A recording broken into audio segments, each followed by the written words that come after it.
أهلا وسهلا بكم أعزائنا المشاهدين في قناتكم عنكبوت للمعلومات. ما تنسوش تخلونا جيم في الفيديو اشتراك للقناة، هكا بنوافيكم بكل ما هو جديد إن شاء الله. نجم المنتخب البرتغالي كريستيانو رونالدو ينهار باكيا على المباشر بعد خسارة منتخب بلاده البرتغال أمام المنتخب المغربي وخروجه من منافسات كأس العالم قطر 2022. كم هي قاسية كرة القدم!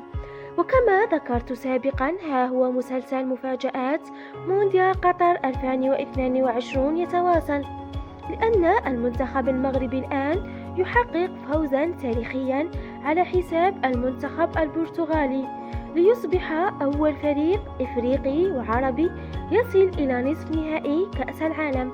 ألف مبروك للمنتخب المغربي. وكما ذكرت سابقا، ها هو العلم الجزائري مرة أخرى يرفرف في مدرجات الجماهير المغاربة. العلم الجزائري يصنع الحدث في كأس العالم قطر 2022. إذ كنت جزائري وتحب بلدك الجزائر، اشترك في القناة ودعم بنت بلادك.